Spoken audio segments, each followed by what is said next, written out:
Welcome to Dr. Creepen's Dungeon. We're affected by unsettling situations because they challenge our sense of safety and control. The human mind is designed to notice threats, search for patterns, and react when something feels wrong, even before we fully understand why. A strange silence, an unfamiliar place, or a situation that breaks normal expectations can trigger a feeling of unease, because our brains are preparing us for something unexpected. Often it's not the danger itself that frightens us, but the uncertainty surrounding it. The things we can't explain or predict leave our imagination to fill in the gaps, creating a powerful emotional response that can linger long after the moment has passed. As we shall see in tonight's collection of stories. Now, as ever, before we begin, a word of caution. Tonight's tales may contain strong language as well as descriptions of violence and horrific imagery. That sounds like your kind of thing. Then let's begin. Hell is Other People. A Mortician's Tale by Gabriel B221B. You must forgive me for not giving you my name, for reasons which will become evident. I think it prudent to be discreet. It is true that my current state puts me beyond the reach of retribution. I have no fear on that score. That said, I left behind a sterling reputation in my little community, and my own professional vanity would prefer it not to be tarnished. In any event, a name doesn't really tell you who a person is. A signifier, yes, a symbol to be used in a language abbreviated to simple speech. However, it cannot say who you are. And who I am is a mortician. When I say I'm a mortician, I don't mean that it's one facet of my life among many. The mortuary arts are not something which I heave aside at the end of a long workday, putting it out of my mind until duty calls the next morning. I am not a family man, with a nagging wife or whining children to somehow keep appeased. I'm not a hobbyist, eager to spend my free hours collecting trains or reading novels or, heaven forbid, watching television. No lodge meetings, no church committees, indeed, no outside interests at all. No, I am a mortician. It is my alpha and omega, the sum total of every aspect of my being. Perhaps this was, to some extent, bred into me. I'm the last in a line of morticians stretching back for at least 5 generations. I'm proud to say that we all were respected in our professions. Indeed, my paternal grandfather had even expanded our family practice to a chain of funeral homes which were quite successful in their time. My father, however, did not have his forebears' ambitions, and he contented himself with our original facility. He sold the other branches, though between an economic downturn and his own eagerness to be rid of these managerial sinkholes, it was only for a modest profit.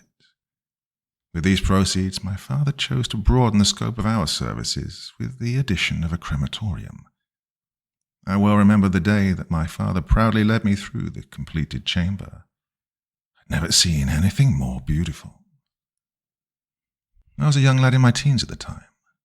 I was enthralled by the stainless steel box which gleamed under the ceiling lights.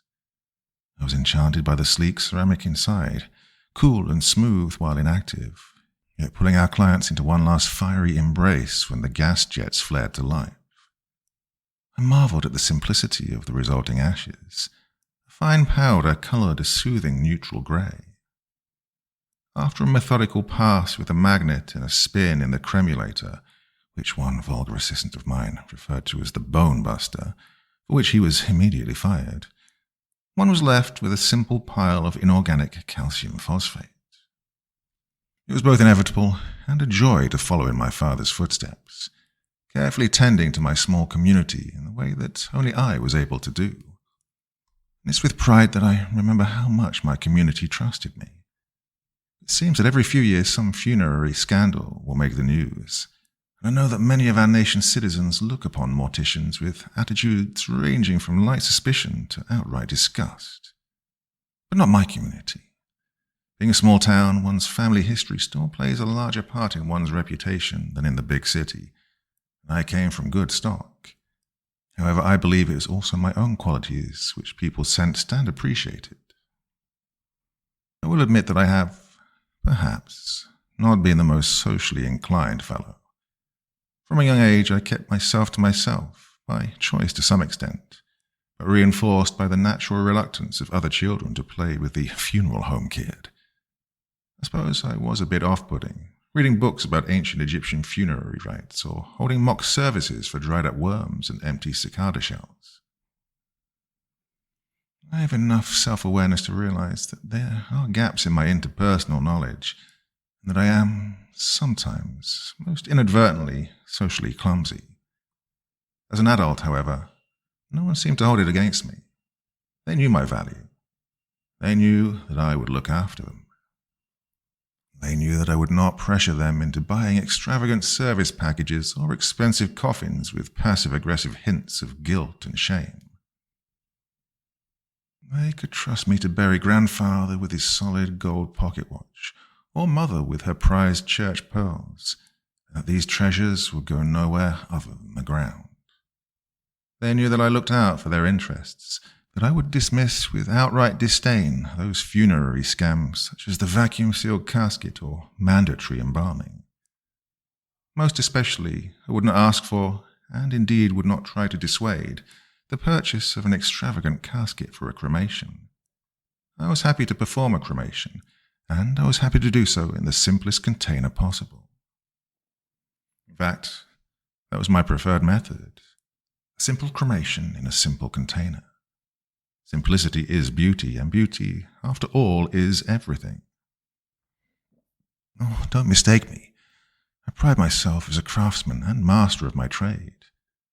For those that wished for a viewing of my client, I gave my utmost care and attention. I've been highly praised for my work, with loved ones saying that they could almost see the very breath of life still clinging to my client. I've even received recognition in the occasional trade journal. When my client had been prepared for viewing, I contented myself with the satisfaction of a job well done. However, that is the only pleasure that I would receive in such cases. While a family sees a convincing illusion that seems almost natural, I see a macabre patchwork of falsehood. The tricks of the trade are, well, not pleasant. Clients at this stage are merely shoddy puppets, ones that with any inadvertent jostle might show their true natures. They're pickled, sewn, glued, and taped, with spikes clawing behind the eyelids and wire twisted through the jaw. What the family views as natural, I can only see as a mockery of what it is to be human. Still, it is at least a stand, imperfect and ephemeral, but a stand nonetheless, against the real horror. Truly ugly and wholly degenerate process of natural decomposition. It's amazing, really, how quickly the body deteriorates, rotting, bug-eaten, shriveling and liquefying, and revealing the body for what it is, a simple mass of ooze and guts. No, there is no beauty to be found in decay. But cremation? Cremation is cleanliness. Cremation is purity. Consigns my clients to eternity with ultimate grace and respect. To my mind, the cremation is the greatest expression of beauty, and as such I take a keen interest in it. There are 5 small urns that sit upon a shelf above my desk. Though they are in each a different style, they are all of them tasteful, understated, and dignified. Many of my clients' families would admire them and request similar such vessels for their loved ones. Most thought that they were simple models to display my range of goods. On the rare occasions that someone would ask if the urns were occupied, and rather indelicately in my opinion, who their occupants might be, I simply told them that they were pets that I'd had over the years. And they were my pets, for a while at least. Yes, 5 of them. 5 beautiful girls who I saved from decay, whose last official pictures showed them glowing, youthful and happy. 2 yearbook pictures, 2 prom photos, and 1 proudly holding a graduation certificate with a beaming smile. I'd saved the missing posters for each of them, the photos filling me with joy every time I saw them. I would arrange it all very nicely for them. There were flowers and candles, and the gentle strains of The Last Spring by Edward Grieg would play almost imperceptibly in the background. I'd brush out their flowing hair, fanning and arranging the locks, deftly covering any hints of the blood and brain matter that might be exposed from the first stunning blow.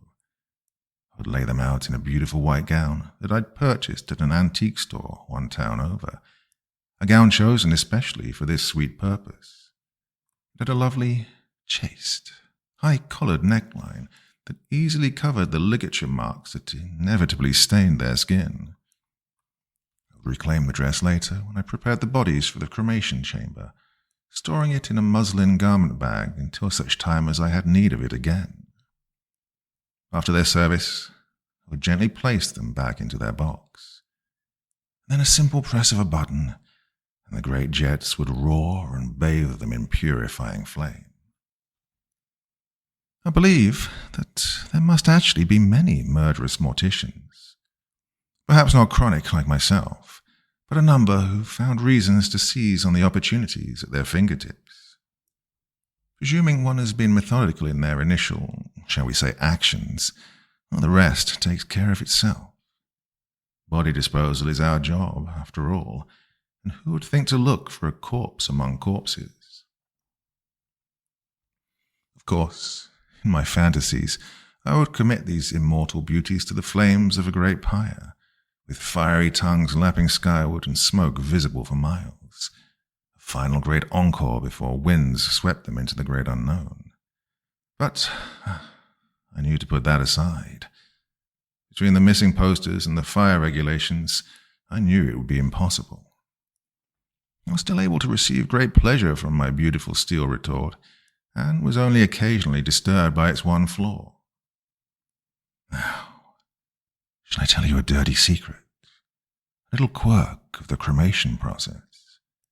As beautiful and as purifying as it is, it's not perfect.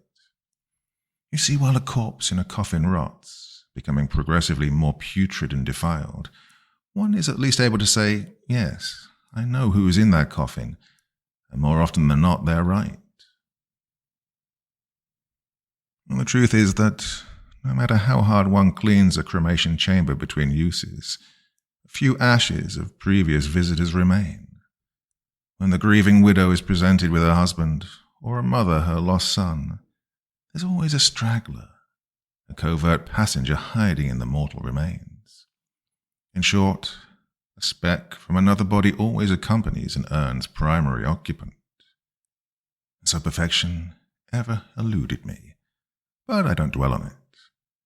I trust in the wisdom of my great aunt, the owner of a pronounced snaggle-tooth, who claimed that a single imperfection actually heightens beauty.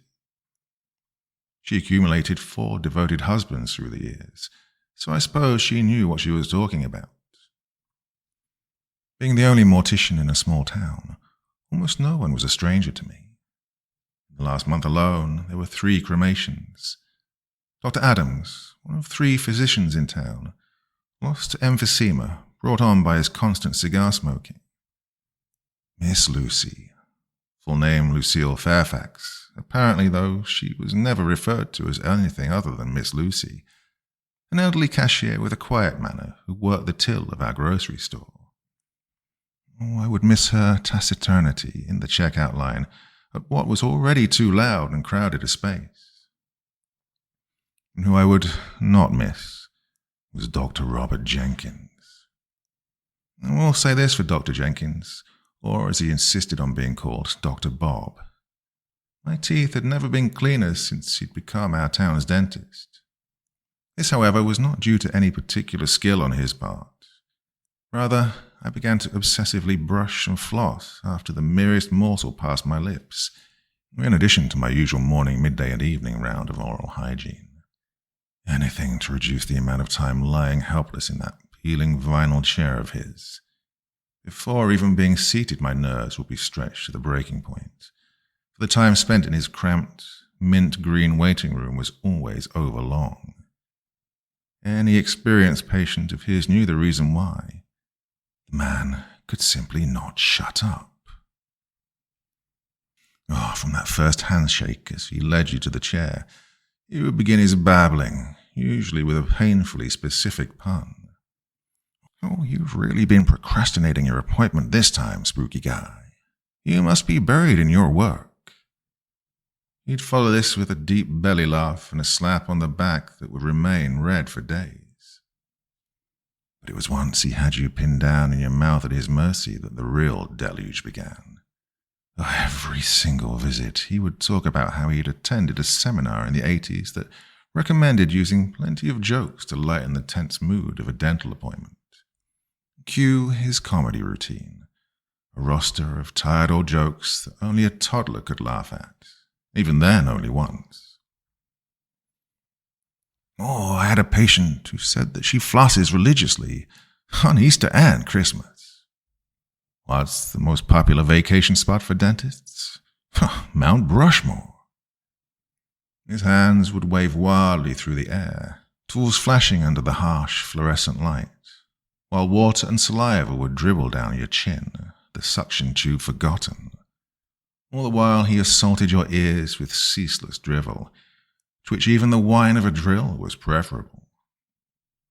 Oh, I looked in a patient's mouth once and said, "That's the biggest cavity I've ever seen. Biggest cavity I've ever seen." The guy says, "You didn't have to say it twice." And I said, "Hey, I didn't." Well, I never felt more hopelessly trapped when I was laying in his chair, my jaw screaming from being open for so long, feeling whole sections of my brain die from the incessant jokes. And there was one instance when, at the sudden appearance of a red rubber ball at the end of his nose, I choked on the build-up of water, and I'm happy to say that I made a mess on his faded, wrinkled smock. When I learned from my assistant that he died, it took all of my effort to twist my grin into something passing for a spasm of pain. To be finally rid of that smug, self-satisfied voice for good. I can say that, aside from my girls, his cremation was my greatest joy. As it happened, it was to be my last.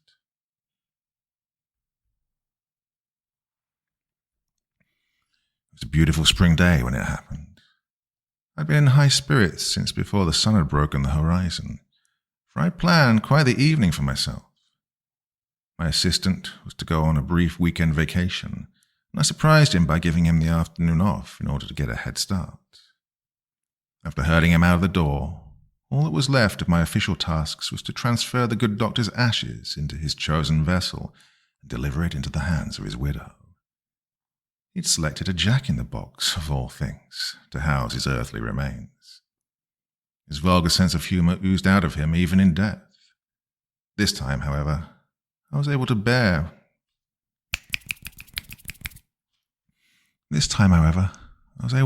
it with serenity. All of my focus was on what lay ahead.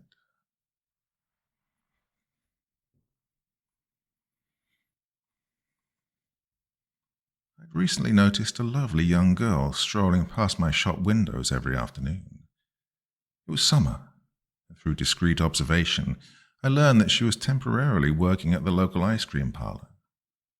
When her shift ended, she would walk home with no company but herself, bravely cutting through a neglected field that was quite out of earshot of any potential savior. I'd followed her a few times now, enchanted by the gleam of her hair in the golden hour's sun and the sprightliness of her steps as she listened to something through her headphones. No caution, no awareness. She revelled in the confidence of youth, certain that all the world was her friend. How could I let such a beauty grow stale? I decided that tonight was the night. I already had the white gown airing out, and Grieg cued to play. But first, Mrs. Jenkins will be stopping by to pick Dr. Bob up at 4 o'clock. After that, I'll be done with him forever. And that thought added zest to my already heightened mood, and I chuckled at the idea that the universe had arranged this series of events to produce what I anticipated to be the best day of my life. 3:55, I was nearly giddy. A sat at the front desk, hands clasped in front of me, and the jack-in-the-box at my elbow. At 4:05, my fingers began drumming on the oak veneer surface of their own accord. At 4:30, I was pacing a groove into the floor, and at 5:30, I was livid. I called several times, but there was no answer, only the voice of Dr. Jenkins taunting me with the pre-recorded greeting of his voicemail. "Howdy, you've reached the home of Dr. and Mrs. Bob. When you hear the beep, well, you know the drill." After the 5th time, I slammed the receiver down with such force that it cracked. It was 5 minutes to closing by the time Mrs. Jenkins finally popped in. She was full of hollow apologies, and she chattered breathlessly about an influx of relatives and needing to buy groceries.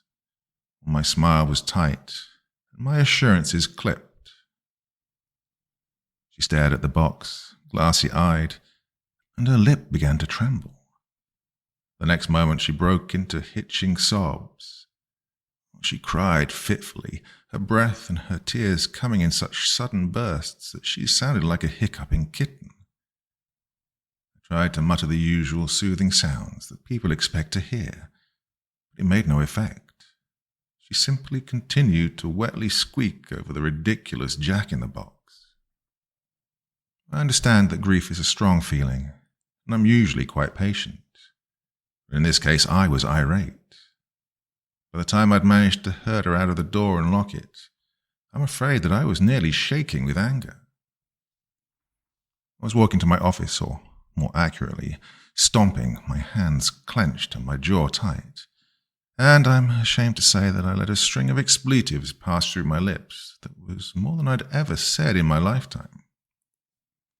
I felt myself get hotter, and all of my muscles clenched in my rage.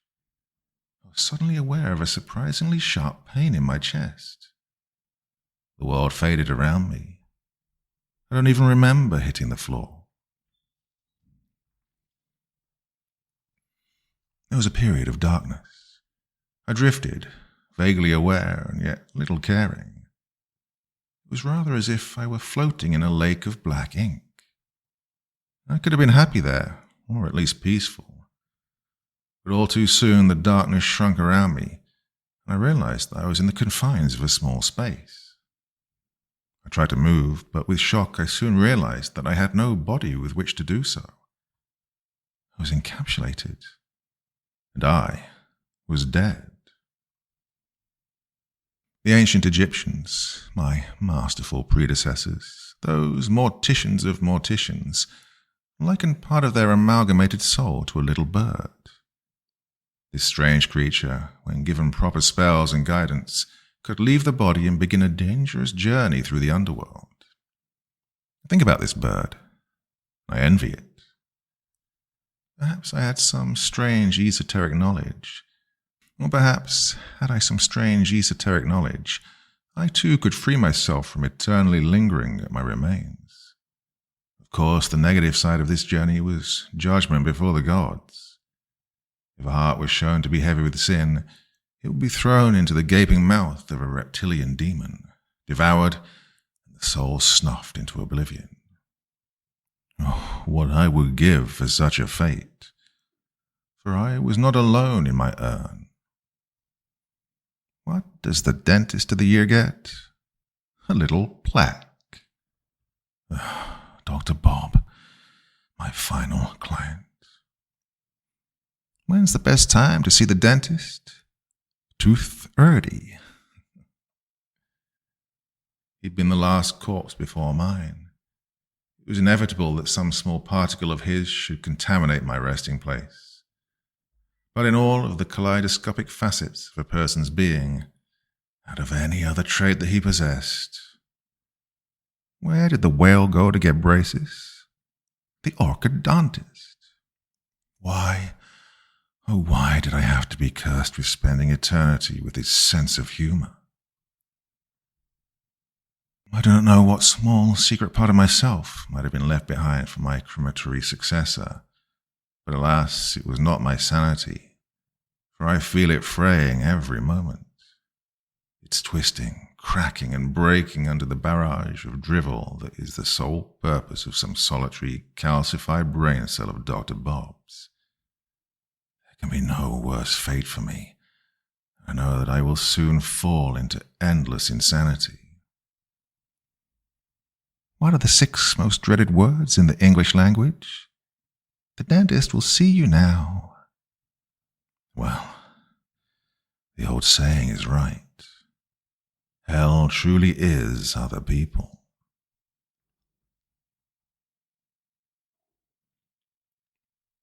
The state of Wyoming. Part of the United States known for its diverse landscapes, including mountains, forests, and wide open plains. It's also famous for its national parks, such as Yellowstone. Tonight, though, we will visit a more secluded part of this state. Without further ado, here we go with The Dark Notes Found in Wyoming by James Caliego. I'd crested the hill in the vast wilderness of Wyoming one brisk afternoon. It was February, and I always habitually did most of my little excursions around winter. There was little snow, so travelling was less impeded than usual during this time of year. I won't bore everyone with why I was out there. It was simply the nature hike. Well, of course, I did have the nasty habit of going off trail and looking around for hidden spots that only get a few visits from other people. I'd like to be the first to see them and have memories of unique hiding spots that have yet to be discovered. On this particular hike, I found an abandoned road in the forest. That's odd, I thought to myself. I was curious about where this road went, so I chose a direction and hoped it would be less than a 5-mile walk. Anything longer, and I'll head back. And I don't have to worry about getting lost. I always carry an expensive GPS. The road in question looked like it had been abandoned for decades and was practically overgrown, but there were still sections of asphalt that remained. Thankfully, no more than 2 miles in, I spotted some houses up ahead. I was surprised to find out about there being a town in this area. Now, they were abandoned and in severe disrepair, each sending a shudder down my spine. Had I come across one of those fabled ghost towns? I checked many houses and saw that much of their stuff had been left behind. Everyone in the town must have gone quickly, adding a sense of mystery. Curiosity kept pushing me forward, and I wanted to know more about the fate that had befallen this obscure town, whose name I could not recover when I got back home to type all this out. I went to the outskirts of the town, finding more houses that were more reclusive in the woods, and this old 19th century looking house appeared to have been boarded up inside. Grabbing my hatchet, I broke in and started looking around. Many other buildings looked like they'd been ransacked, but this one was strangely untouched. I glanced at the dining room table and saw a stash of papers stuffed inside a bottle. A message in the bottle. How cliché. Popping it open, I took out the papers and saw that they'd been numbered from 1 to 11 on the top right. After sorting them in order, I sat down at the table and started reading. August 5th, 1985. Today was a pretty tough work day with the boys. We'd been drilling for nearly 6 hours now with the machinery, and it was time to give it a rest. The reason for such rest was that the drill had entered a chasm. We weren't aware that there was an underground cave in the area, and for fear of damaging the equipment, our boss told us to come back tomorrow and get some rest. Zach and Michael wanted to visit my house to get some of my mum's delicious apple pie. I wasn't keen on having my friends over at my mum's house. Being a 24-year-old who has to still live with his parents is not exactly something I'm proud of. Come on, Owen, Zach cried. We deserve some delicious sweets after all this nonsense. The other guys also started pressuring me, demanding that I let them after my mum's apple pie. Fine, I relented, and walked with the rest of them to return our gear to the trailer. There was a brief celebration as all the guys laughed about getting their way. Man, after working on this stupid hole, I'm going to need something sugary in my stomach, Brian, another co-worker, said. I was out of the loop due to my inability to attend company meetings, and I asked, "Hey, what's this hole for anyway? Are we looking for oil?" Michael replied with his typical deadpan voice. "Nah, some guys in suits told us to dig here. Not sure who they were. Didn't tell me anyway." Zach looked back at us and said, "They were called Pantheon Engineering Company." "Well, never heard of them," I said. "Well, from what the boss said, they had to keep knowledge of their operations to a minimum, but they're paying us quite a handsome amount." Well, I had to agree with Zach on that one. The money we were getting was enough to get my own house. Still, I wondered why they were outsourcing to us instead of using their own company's workers. Perhaps they have too many projects they're working on and have to rely on us outside, family-run companies in the area, especially with how obscure our town is. Well, we never even came up on most maps. My mum was as welcoming as she always is, but sadly she didn't have the apple pie all my friends look forward to, and she had peach pie, which is less popular with the boys. Well, we could kick back, drink a few beers, and watch the football game. Guys' night could still be saved, and we told Zach that he could call his brother and friends to come over, make the night more enjoyable. Funnily enough, though, I got a phone call around this time. When I answered, it was my boss, who was angry with us. "Hey, I thought when I told you that you could go home for the day, you'd at least turn off the drill." I told the guys about this, and they looked around. Each one said, "But it is off." Zach, the responsible one of the team, replied, "Yeah, shut it off myself." I told Glenn, our boss, that we'd shut it off, and Zach confirmed. "Well, I don't know why I hear sounds coming from the drill. There's a screeching sound." Well, I repeated, "Screeching?" "Yeah, I'm hearing it right now. Hey, listen." The sound of high-pitched screeches was slowly fading in. I listened more carefully to hear it more clearly and noticed some more distinct things about the noise. It sounded like someone was speaking that was getting overlapped by the high-pitched noise. I listened more closely until I heard, "We see you." Well, I pulled the phone away and told Glenn it wasn't funny to prank someone like that. We pulled the phone away, but said that he only heard my voice, muffled by the sound. When I repeated my sentence, and he replied, "I'm not. Also, I checked the machine. It's not turned on, just like you said." "Yeah, I told you," I snarked impulsively. Well, he sounded more grumpy this time. "Hey, don't start mouthing off of me. I don't know what's going on, and frankly, I'm going to call up those Pantheon guys and tell them that I want to know more about what they're having us work on." Suddenly, the phone cut out. "Hello? Glenn?" The line was dead, and I assumed he must have lost power in the area. Whew, that was weird. I put the phone down and went back to the guys. We were already in the second half of the game, and I didn't think much more about our conversation. Yeah, I was sure Glenn was just messing around with something and blew a fuse back at the project. Michael asked, "So, what'd the old man want? Did you figure out what that screeching noise was?" The phone line cut out. It says something about confronting that company that has us working on it. Jimmy, a Mexican friend still practicing English, replied, "Why would the power cut out? Something doesn't seem right." Everyone else seemed to have difficulty understanding his accent, but I was secretly dating his sister.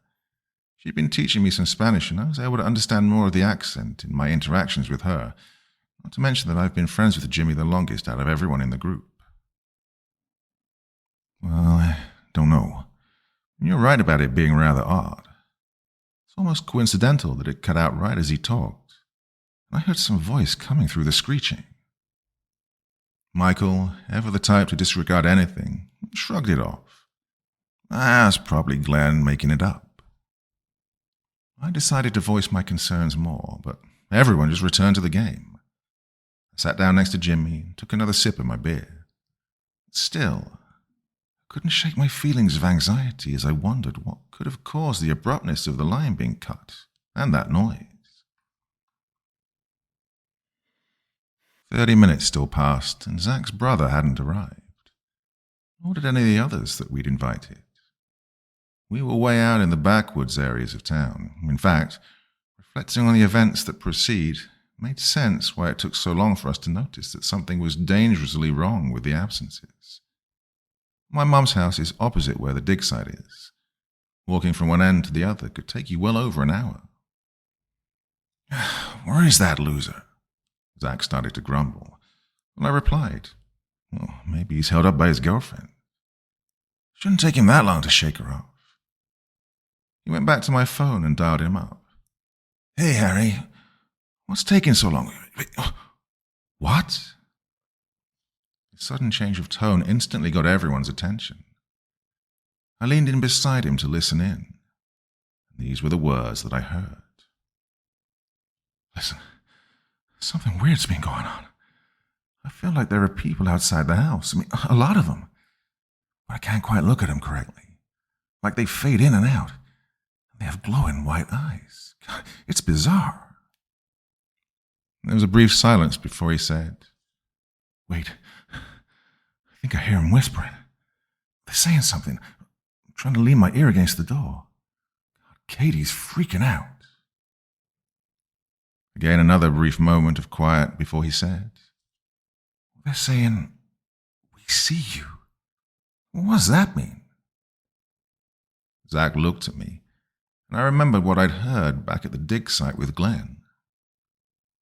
An abrupt crashing of glass and wood broke through, muffling Harry's screaming. His girlfriend Katie could be heard in the background. "Harry!" Zach and I pulled away from the phone, but I could hear Katie's guttural screams on the other end, followed by the sounds of her gurgling and then a splashing sound like a water balloon popping. Zach put the phone down and looked at everyone else, like he'd just seen someone get hit by a car. "I have to go out there." Michael wanted to know what was wrong, and we explained everything we'd heard. We weren't about to let our friend go out there by himself. After all, there were 5 guys. Me, Zach, Michael, Jimmy, and Brian. We were drillers, and I'm not bragging when I say this. We were pretty properly built guys. We worked around heavy machinery. We had this idea that we could take on anything. Well, there was also the fact that we had to go rescue our other loved ones. There was Zach's brother, plus his grandma. Well, Michael didn't have anyone, so that was lucky. But there was also Jimmy's sister, and Brian's parents and little sister. The plan was set. We tried calling around first, wanting to know who was still available and who wasn't. Zach's brother was a no-go, although he was insistent that his brother was still alive. In the back of my mind, though, I wasn't so sure. Jimmy's sister was fine. She was the closest to my house, which meant we'd be there first. Brian's family and Zach's grandma would be next on our stop. We stepped out and thought it best not to take the car. We wouldn't be able to fit all 5 of us anyway, because it was a simple pickup truck and could only seat 3. Walking was easier to navigate anyway. We made it to Jimmy's house within 7 minutes. "Jairo!" his sister shouted from the deck of their house. Now, Jairo was Jimmy's real name, but Jimmy was his choice. We would have been fine calling him by his Spanish name, but he liked being called by that name. Well, the 2 of them hugged each other quickly, and his sister Valentina and I exchanged brief glances. I wanted to rush in quickly and kiss her, but circumstances wouldn't allow it. Long story short, we were now 6 people walking along the road into town, the next stop being Brian's family. When we called them back at my house earlier, they said everything was fine in their area, so we thought nothing of it. But upon reaching the house, the front door had been smashed in, like someone had just rammed a rock straight through it. Zach and I were the first to go up, Brian already showing signs of a panic attack. He hung in the back, having thoughts that, well, I could only guess that he was having. As far as we knew, the house had been attacked, but nothing in terms of bodies to be spotted. Zach went into the back of the house, but I went up the steps. Seeing his sister's door closed, I approached cautiously and gave it a few knocks. I wished I'd known her name at the time. Brian needed to be more informative in telling us the names of his family members. Hello, is the sister of Brian in here? Brian's outside, he's kind of panicking. I twisted the knob, noticing it was distinctly loose, like it had been forcibly opened, and then closed shortly afterward. When I gently opened the door, I lost my breath and immediately was seized by a gut-wrenching fear.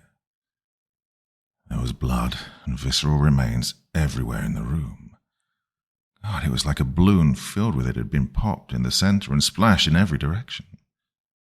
It was still fresh and dripping from the ceiling, covering the little bits of pink paint on the walls and her white bed. I quickly lost my nerve and ran back downstairs, only to see Zach, who had the same look of shock on his face. They were in the middle of telling Brian, who was crying bitterly. Zach checked the kitchen and saw the exact same scene that I'd seen upstairs. None of us could develop the words needed to comfort Brian. Valentina tried her best to hug him, something he appreciated, but he was still too much disturbed by the current loss of his family. God, she was only 6, he muttered to himself. I felt so useless. Why couldn't I find the words to help my friend feel better? Even as I write these words now, there was nothing I could say to ease the pain. There's sometimes nothing you can do to help. Stricken by the grief that he was feeling, Zach told both of them to go back to my house, since it seemed to be the safest place. The 4 of us continued our journey until we got into town. I was worried about Valentina and Brian, but I knew they wouldn't have to walk long before they reached the house. Tired from all the walking, we briefly approached the old diner I occasionally ate at, Amber's Eats. Now, in his distinctive deadpan voice, Michael remarked, "What is she even eating?" The time for jokes was not now, and most of us groaned. Zach, who typically always encourages Michael's nonchalant, carefree attitude, even found himself finding this a little ill-timed given the circumstances. The restaurant was still open, but surprisingly there wasn't anyone inside. "Hello?" I called. Zach, Michael, and Jimmy sat in a booth in the middle of a 50s-style trailer-themed diner. Beautifully vintage, although considering most of the other buildings in the town were still trapped in the 1800s, it's still one of the newer structures. Michael made a remark that caught all of our attention. "Isn't it strange we haven't seen any police officers around?" Zach agreed, and the 2 of them kept talking while Jimmy sat nearby quietly. I went up to the counter table, peeking into the little slot where they place food when it's ready. It was empty, which I had grown more suspicious of. No one was around, yet the neon sign said they were open. Walking behind the counter, I went to the door and swung it open. The ovens were still on, and food was either burnt or soup was boiling in their pots, almost like everyone in the building left in great haste. I checked the other sections, but saw that the back door was wide open. Sensing danger, I retreated back to the dining room, about to inform my friends of my discovery. When I opened the door, I said, "Guys, we should probably get moving. Nobody else is here." When I looked up at them, I froze in place. They were still alive, thankfully, but I happened to notice from behind the glass that a crowd of silhouetted people with glowing white eyes was staring from behind them. "Guys, look." I pointed and lost my breath. They hadn't noticed until now, and all 3 jumped out immediately. Michael exclaimed, What are they?" I told them we should all run to the back door of the building. Noticing that the silhouettes were moving for the front door, we wasted no time going through the kitchen, and I was only hoping that whatever it was, it hadn't blocked off our only exit. We heard the front door open, and Zach pushed everyone forward so we could get out without a second to spare. The first one out was Jimmy, then Michael. I was a little too curious before and lingered behind them, wanting to get a better look at whatever it was that was chasing us. But Zach insisted that I keep moving, and I had the unfortunate encounter of slipping in some of the spilled over soup on the floor. Hitting the ground sent a shock through my body, and pain in my elbows and knees from hitting them on the tile floor. Zach was beside me, screaming at the top of his lungs for me to get back up.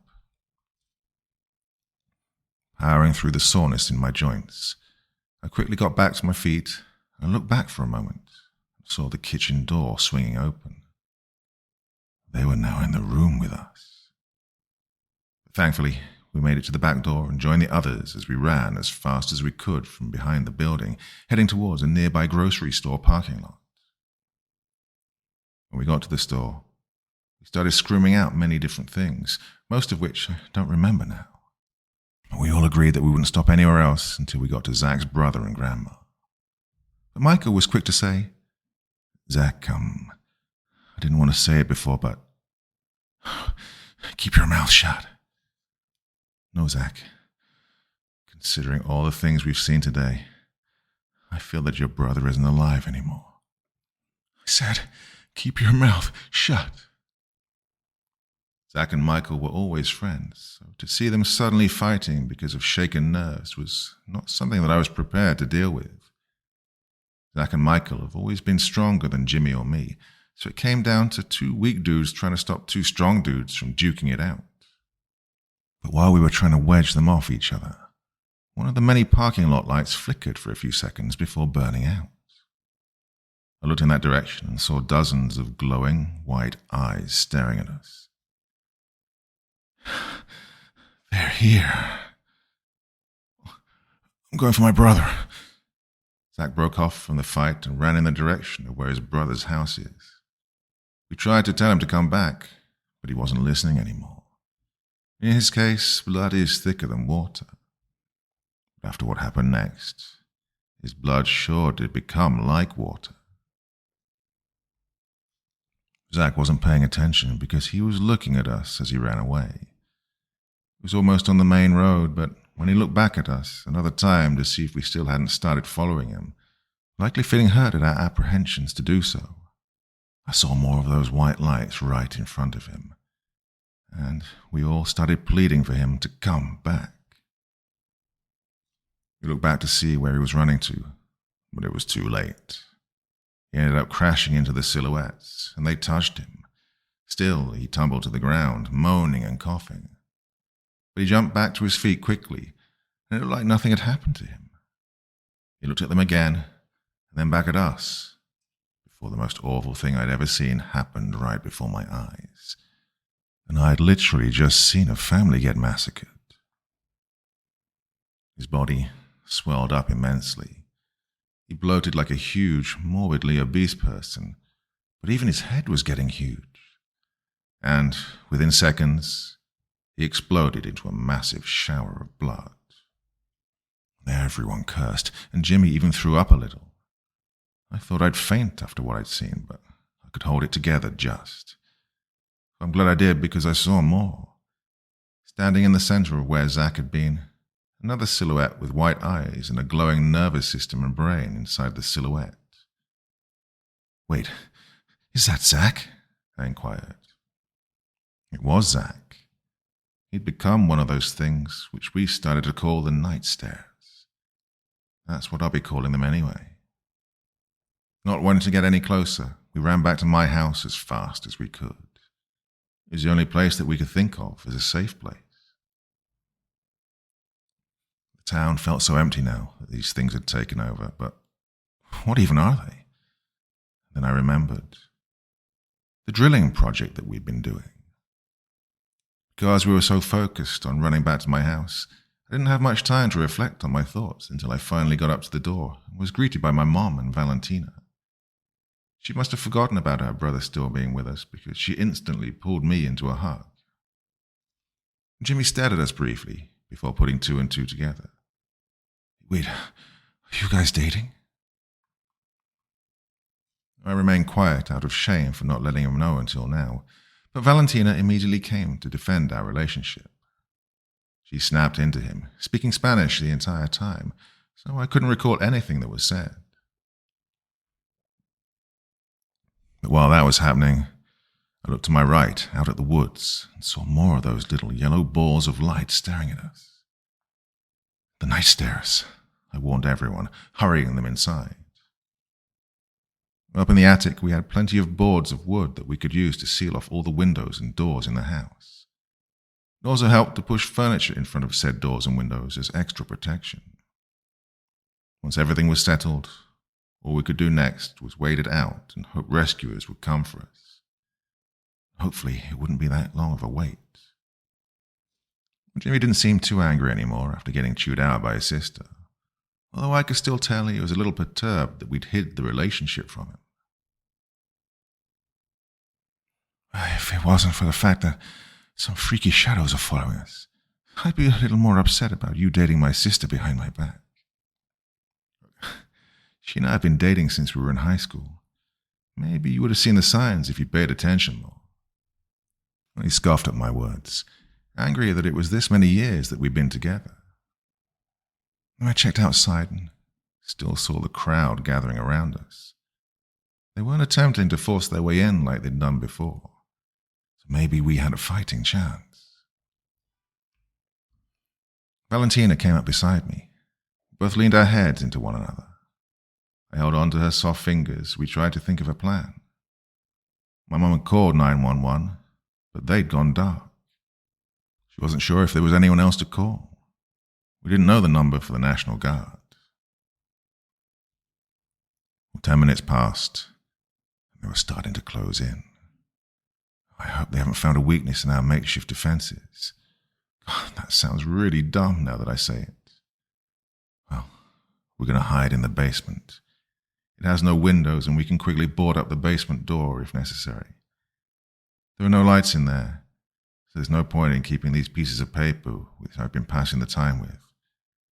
Well, if anyone finds these notes, please forgive us. We didn't know what we were digging for. It was that company that hired us. God, I hope we didn't just end the world. God, I'm sorry.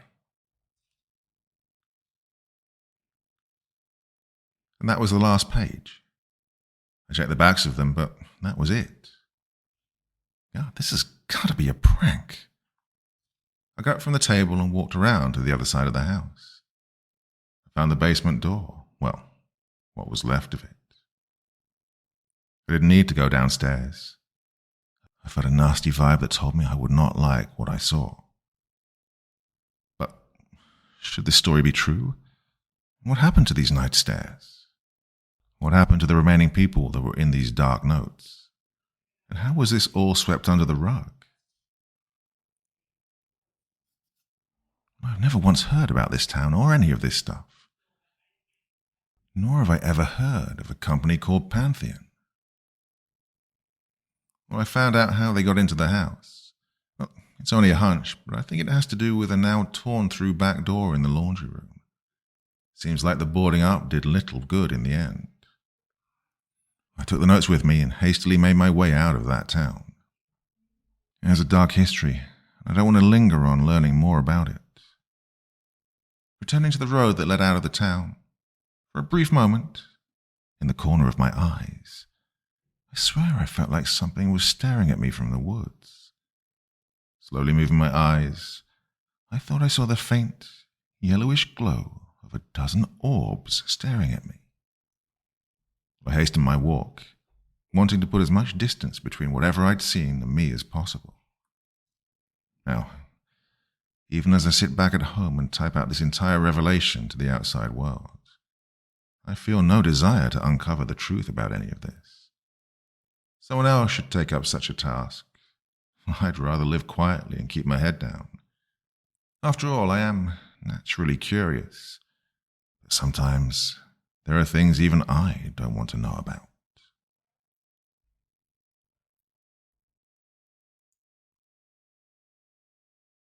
The angel of death is a concept found in various religious and mythological traditions. It is often depicted as a supernatural being responsible for carrying souls from the earthly realm to the afterlife, or the realm of the dead. In some traditions, the angel of death is portrayed as a benevolent guide who assists souls in their transition, while in others it's seen as a more ominous figure associated with fear and judgment. The exact characteristics and interpretations of the angel of death vary across different cultures and belief systems. We will see one such interpretation in tonight's story. Heroes, Angels, and Widowmakers. The Day Humanity Raced to Defeat Death. By Taxi Dancer. January 22nd, 1982. This was a tough one for Dr. Domani Giovanni. It would have been easier if Jessica was elderly, having lived a good, long life, and now waiting to pass to the other side surrounded by loving family and lifelong friends. It would have been easier if Jessica were a young adult, having been in some sort of tragic accident which left her in a vegetative state, hooked up to machines which kept her artificially alive and prolonging her pain. But it wasn't. Jessica Angelini was a beautiful little 4-year-old girl, in every way vibrant and alive, and lying on her deathbed. "Don't cry, Mama," little Jessica seemed to say, looking at her mother with big, mournful hazel eyes. Though she couldn't speak because of the respirator tubes which ran up her nose and down her throat, little Jessica's tortured and crying eyes pleaded to her mama. "Please, don't be sad, Mama." This only made her mama cry even more as she held on to the cold and clammy hands of her little girl. She tried to be positive, to put on a brave face of hope for her beloved little girl, but after what Dr. Giovanni had told her, she wept openly as she prayed desperately for a miracle. Her father, Marco Angelini, was a simple construction worker whose modest salary allowed his family to live relatively comfortably paycheck to paycheck. He knelt at the foot of Jessica's hospital bed, hands clasped over his daughter's hand as he begged Dr. Giovanni for solutions which would save his baby girl. Alas, Dr. Giovanni had none. Sweet little Jessica had contracted an ailment which affected only 1 in 114 million people worldwide, or about 70 people annually, and most of those infected were adults. For little Jessica Angelini, hers was only the 8th known case of this ailment striking someone below the age of 10, and she was the youngest on record. Being on the island of Sardinia, the hospital there had no way to treat the sickness, and transport to better facilities on the mainland of Italy was no guarantee of a cure. Worse, this year most of Europe was under severe snows and blizzards, including the south of Italy, so transportation to the mainland was highly doubtful, if not extremely dangerous. Dr. Giovanni had to tell Jessica's parents this, along with the news that their daughter had only 24 hours left to live. The parents collapsed on their little girl upon hearing this, crying and gently hugging her, while little Jessica tried weakly to caress her parents' cheeks with soft, fragile hands that had IV tubes sticking out of them. The dying child turned to Dr. Giovanni, and with silent, tearful, pleading eyes, begged him to do something to comfort her parents. Dr. Giovanni could only turn and silently leave the room so that her grieving parents could say goodbye however best they could. He stood outside the door of the room, the lump in his throat making it impossible to breathe. He'd seen the tragic passing of many of his patients which, for them, their time on this earth had come to a close. But this, well, this was different. There was a chance, a 1 in a billion chance that something could be done. The wind picked up outside and the windows of the hospital rattled, signaling the coming of a rare winter blizzard. So much has to be done in such a short time. So many people would have to be involved. So many miracles must occur if little Jessica were to see the light of tomorrow. The chances of that happening were nil at best. Better to leave them their private time alone until the end. Domani. The doctor heard his grandfather speaking to him, though he had passed many years ago. His grandfather served in the Italian army in World War II as a combat medic. Giovanni remembered how Grandpa was severely wounded in Russia, but refused treatment until he cared for the many wounded soldiers around him. He spent 7 years in a Russian POW camp before returning home. When we fought death itself. We never surrendered our fight with death until the spirit had left the body. Jessica, thought Giovanni, she has a lot of spirit. He'd read in a medical journal that German scientists and physicians may have found a cure. Taking a deep breath to collect himself, Dr. Domani Giovanni marched into his office and placed a call to Germany. It was a long shot, 1,000,000 to 1 chance, but Giovanni wasn't ready to give up the fight yet. With that, the battle against death began. Hello. This is Dr. Felix Ulrich, Heidelberg University of Medicine. Yes, Dr. Giovanni. How are you? Oh, I see. Yes, you are correct. We are developing such a drug which has shown promising results. But I'm afraid that we have not advanced yet to the stage where we can test it on people. I see. Well, how old is your patient, Dr. Giovanni? My patient's name is Jessica Angelini, and she is 4 years and 2 months old, replied Giovanni. What? 4? Ah, I see. I'm afraid that the drug we're working on is formulated for much older patients. I'm sure that you're aware that this ailment attacks mostly older patients, yes? I'm aware of that, Dr. Ulrich, replied Giovanni, but it is the only hope that little girl has. If we do nothing, she will be gone within 24 hours. I understand, said Ulrich. There was a long silence, and Dr. Giovanni feared that the storm would cut their connection. I shall make some phone calls, Dr. Giovanni, said Dr. Ulrich. I cannot give you any guarantees, but I believe that, in this circumstance, we may be able to offer some assistance. Time will be of the essence. I shall call you back as soon as I can. Thank you, Dr. Ulrich. I'll let the Angelini family know. The angel of death couldn't help but feel a little bemused. Though he always won in the end, humankind always had that tendency to fight death kicking and screaming instead of simply fading peacefully into the eternal night. This was especially true when a child's life was involved. In fact, many who were not meant to pass over at that time had given their lives to save a child in danger. It was a noble thing which humankind possessed, and the angel of death admired that. Still, when a person's time had come, their time had come, and little Jessica Angelini's short time on this earth had expired. It was the angel of death's duty to come take her. There was no malice in his heart, nor was there any sadness or regret.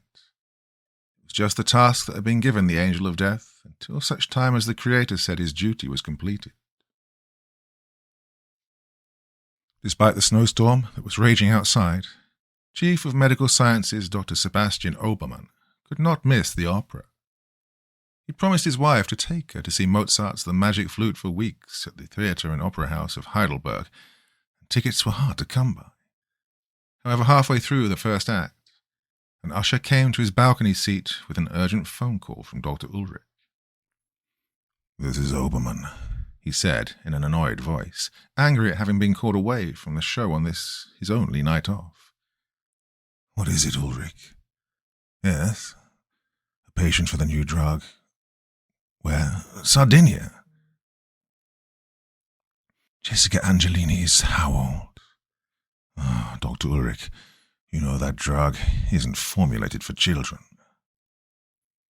Dr. Ulrich pleaded his case, reminding Dr. Obermann that this was a rare opportunity to test the new drugs, seeing as those afflicted by the ailment were few and very far between.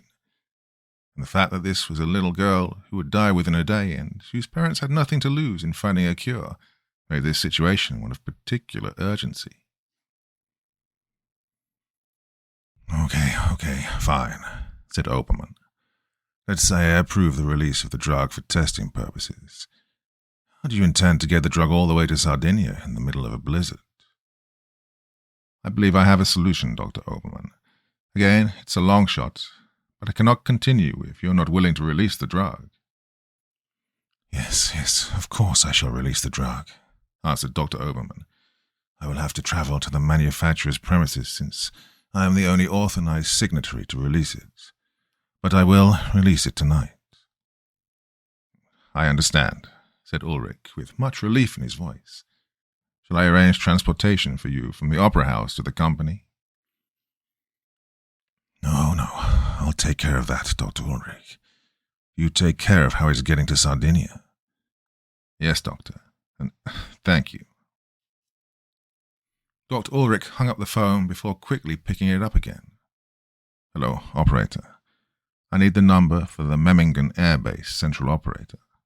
I need to be patched through to the 34th Fighter Bomber Wing. I'm sorry, Dr. Ulrich, said Lieutenant Colonel Kiefer Adelberg, the executive officer of the Luftwaffe 34th Fighter Bomber Wing. Tell me again what you're asking. Yes, Colonel Adelberg, of course. There is a medical emergency in Sardinia. A 4-year-old little girl named Jessica will die tomorrow unless we can get our new drug to her. No conventional aircraft will be able to get to her fast enough. So you are requesting that one of our starfighters fly it down to her, said Colonel Adelberg. Yes, Colonel, said Ulrich. There's no other fighter that is faster than the starfighter that is capable to deliver the drug in time. And there is no aircraft as dangerous to fly in weather conditions such as this as the starfighter, said Adelberg regretfully. I'm sure you know that the Luftwaffe's relationship with the starfighter is a challenging one at best. It is an unforgiving aircraft to fly, and already we have lost over 100 pilots in crashes involving the starfighter. That is why we call it the Widowmaker. To attempt to fly it in these weather conditions would be extremely unwise. Dr. Ulrich's heart sank. I see. So your starfighters cannot help us save that little girl's life, then? I said it would be unwise to attempt to fly it, said Adelberg. I didn't say we wouldn't try to help. I need to call the commanding officer, Colonel Danner. We'll need to ready one of our starfighters for the flight and obtain flight clearance with the Austrian and Italian air forces to overfly their territory. Moreover, we'll need to find a Luftwaffe pilot who is suicidal enough to take on this mission. It will take time, Doctor.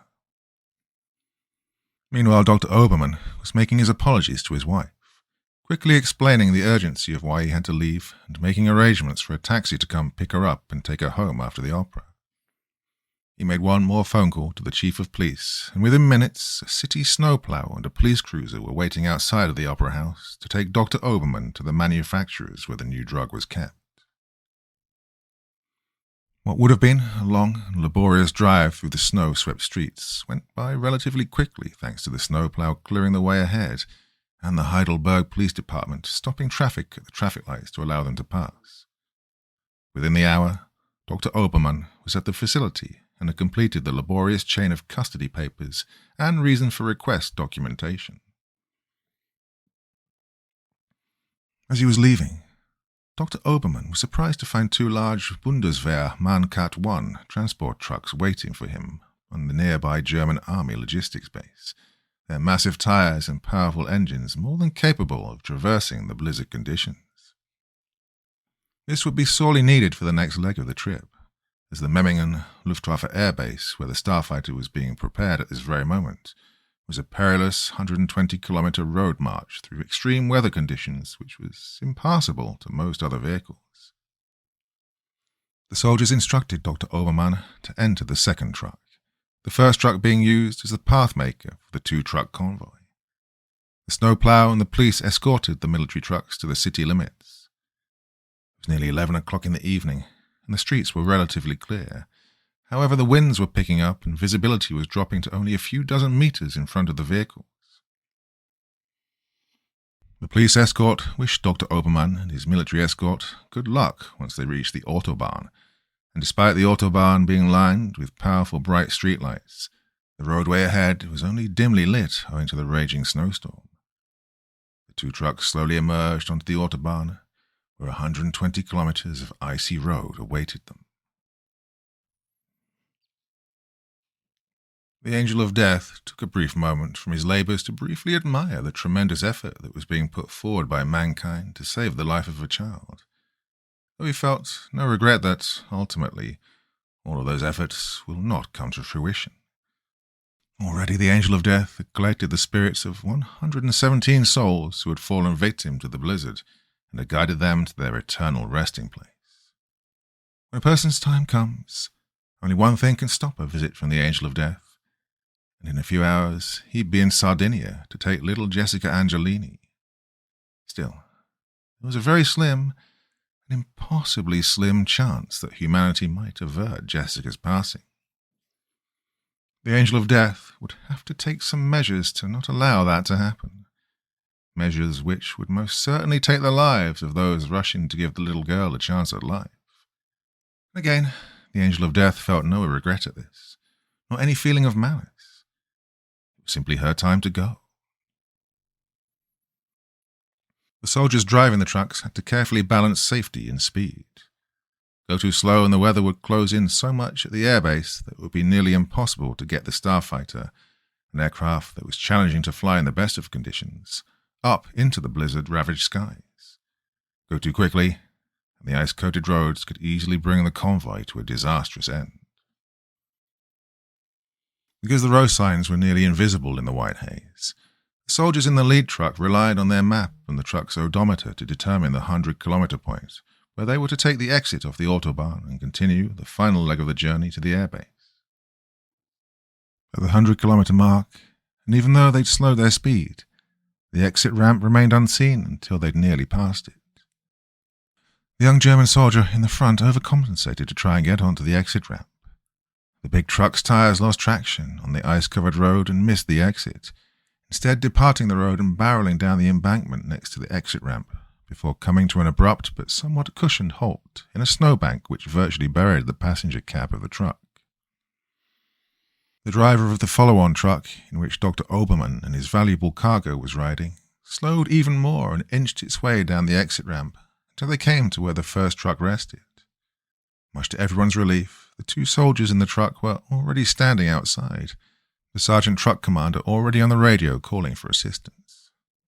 "We're fine," yelled the sergeant to the driver of the second truck. "The truck is only slightly damaged, just stuck in the snow. Memmingen is sending a wrecker to pull us out. We'll be okay. Just go and get the doctor to the airbase." Now alone, the truck travelled down the much narrower and darkened streets, the only illumination coming from the headlights as visibility seemed to be cut even more as the wind and snow battered the truck, the driver struggling to keep it on the road. After what seemed like days, they finally saw the lights of the expansive airbase and the welcoming security checkpoint where Air Force military police were waiting to escort them into the Flight Operations Center. Also at the gate, a wrecker was waiting to leave the base to go rescue the truck which had crashed. As they made their way towards the Operations Center, following the flashing blue lights of the Air Force MP vehicle, the soldiers finally addressed the issue which no one wanted to discuss. They looked over at the runway and couldn't see it. Neither could they see the runway marking lights. The entirety of the German military was painfully aware of the reputation of the Widowmaker, so much so that the gallows humor of the German Air Force had a popular joke that, if one wanted an F-104 starfighter of their very own, all anyone had to do was to buy a plot of farmland, then wait. By 1982, over 200 of West Germany's 900 starfighters had been lost to accidents and crashes. "Do you think they can get a starfighter up in this weather, Sergeant?" asked the driver. The sergeant sighed in doubt. "This was an audacious plan from the beginning. This is an audacious mission that we've undertaken. I heard that the squadron commander said that the pilots wanting to volunteer for this mission must not be married. If disaster strikes, at least the Widowmaker will not be making another widow tonight." Lieutenant Colonel Adelberg and the base commander, Colonel Danner, were waiting for Dr. Obermann when he arrived. After the quick greetings, Dr. Obermann was introduced to a Bundeswehr pilot in his early 30s by the name of Captain Dietrich Bauer. He stood about 5'9", actually shorter than the average German male, who stood closer to 6 feet, and was rather lanky, his flight suit looking to be a bit too large for his frame. His somewhat longish, dirty blonde hair topped a mature-looking, chiseled face with confident blue eyes which, either audaciously or foolishly, seemed to hold no fear of death. When Dr. Obermann questioned whether the mission could be accomplished, Captain Bauer confidently exclaimed that both he and his aircraft would accomplish the mission despite the dark reputation that the starfighter earned. The F-104 starfighter had been described quite literally as a missile with a man in it, and in many ways that's exactly what it was. It looked like a needle with a single powerful engine. Unlike the contemporary fighters of the time with the wide, long, tapering wings that produced optimal lift and maneuverability, the starfighter had very short, stubby wings with a high T-tail in the rear, which reduced drag, but, unfortunately, also reduced maneuverability. It was designed to fly high and fast in a straight line, and although it was designated as a fighter, it hardly had any of the maneuverability that would give it a good counting in such a dogfight. But as a quick slash and attack fighter, the starfighter could not be beaten, just as long as it kept its speed up and did not get dragged into a maneuvering dogfight. To be honest, Captain Bauer believed that the starfighter was the most magnificently beautiful fighter in the world, but piloting it was just like dating a supermodel, being temperamental, high maintenance, and needing lots of attention. The starfighter that Bauer would be piloting on this mission would be a 2-seater version, painted in 3 shades of dark and light olive green, and a bright white nose cone. Mounted on the wingtips of the almost razor-sharp wings were 2 unusually long fuel drop tanks for the trip. Calculations had to be carefully made of the dose for little Jessica, accounting for her gender, age, and weight. Because of the advanced condition of her sickness, it was decided to give her a full adult dose, split into 2 1/2 doses. The heavily reinforced white plastic case which held the experimental drug was carefully and securely strapped into the rear seat of the fighter. As this was happening, the ground crew were busy securing the heating generators, which was keeping the control surfaces clear of snow and ice. Captain Bauer climbed up the metal stairs to the cockpit, having to hold on tightly or risk being blown off the ice-covered rungs.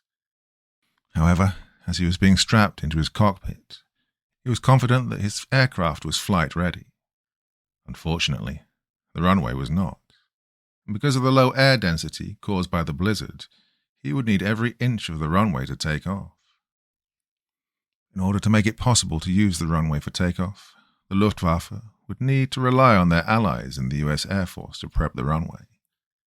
The Americans had a detachment of their mighty C-141 Starlifter transports located on the base, and after some discussion between Colonel Danner and the American detachment commander, the Americans had one of their giant 170-foot-long and 60-foot-wide transports on the runway, its 4 engines blazing.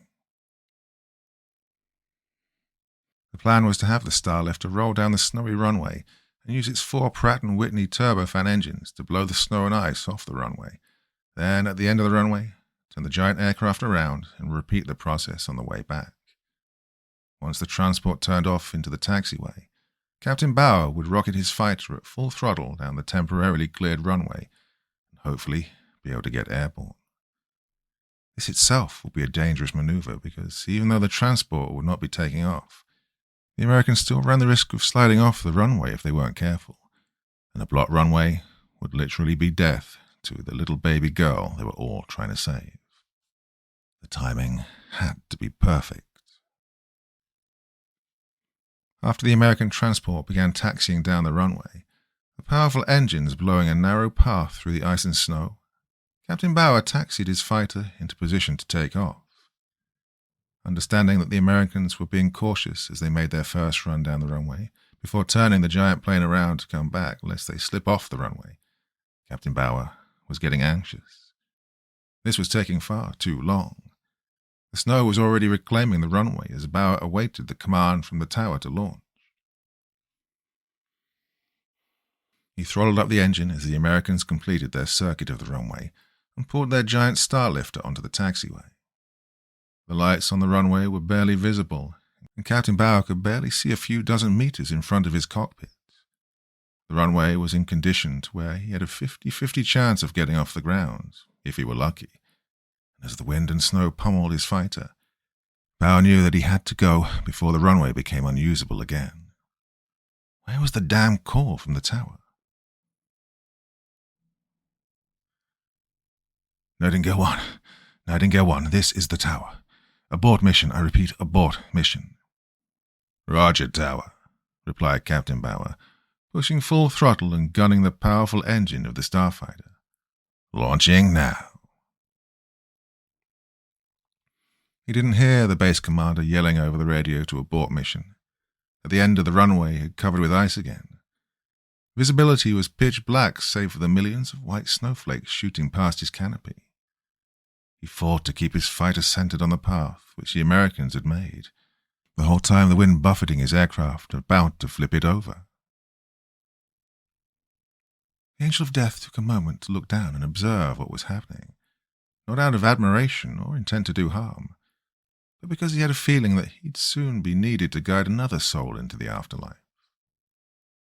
He stood by watching without emotion as he awaited the inevitable crash to happen. The starfighter wasn't designed to take off in these conditions, but at the high speed he was going, Captain Bauer was committed now. Hours seemed to compress into a few fleeting seconds. Bauer had taken off from this runway enough times to know when to pull back on the stick and retract the wheels without actually seeing outside. He pulled back on the stick, and the fighter jumped into the sky, the satisfying thump-clump of the landing gear successfully retracting into the fighter. He was off the ground. Allowing himself a half-second of relief, Bauer knew that even though he'd gotten his aircraft airborne, he was still in terrible danger. The starfighter wouldn't survive so much buffeting, and he knew that he had to get his fighter above the blizzard as quickly as possible. 15 minutes. Just hold together for 15 minutes until we can get above the... The buffeting was getting stronger as the pilot struggled just to keep the fighter wings leveled. Had he been not so securely strapped in place, he would have been tossed about inside the cockpit. He was flying on instruments alone, trusting in the spinning horizon indicator and altimeter to confirm that he was headed in a generally straight-up direction. At this point he was happy with just straight up, but not only was he losing speed, he was also losing flight control. He could feel his fighter going into an unrecoverable and fatal flat spin. It was too heavy. Too heavy. Clutching the stick to his chest, he pulled straight up, ejecting his external wingtip fuel pods. At this point, the starfighter literally became a missile with a man in it. Bauer simply hoping to keep the fighter in a nose-up position and letting the kinetic energy take him above the storm. Just hold together for a few more minutes. Just a few more. The starfighter shot almost straight up through the black, swirling tempest of clouds. All of a sudden, the whirling blackness of clouds and snow was replaced by a clear, calm, night sky filled with stars. A bright full moon hung in space, illuminating the maelstrom below the starfighter in a surreal, almost mystical whirlpool of deep purple and violet hues. Breathing heavily with relief, Captain Bauer opened the secure channel back to Menningen. He'd already decided to launch, whether or not he would be given clearance. Though relieved that he'd just pulled off the impossible, the pilot's relief was tempered by the fact that he'd just disobeyed a direct order from his commanding officer. Nightingale 1 to base. Nightingale 1 to base. I'm at Angels 36 level, heading 350 degrees and turning due south for Sardinia. He held his breath, waiting for the stinging reprimand from Colonel Dano, which would effectively end his career in the Luftwaffe if he survived this mission. It seemed like an eternity had passed before Colonel Dano came over the radio. Roger, Nightingale. Understand that you are above the storm and are en route as scheduled. Godspeed, Nightingale. Captain Bauer breathed a deep sigh of relief, feeling lucky that he dodged another bullet as he turned his fighter south in the direction of Sardinia. checked his watch. 20 hours had already passed. He only had 4 hours left. The easy part was over, and the hard part was about to begin. "Hold on, little one," whispered the pilot as he kicked in the afterburners. Thunder and quakes shook the air as the starfighter went supersonic, ripping apart the sound barrier. "Hold on, little one. Help is coming."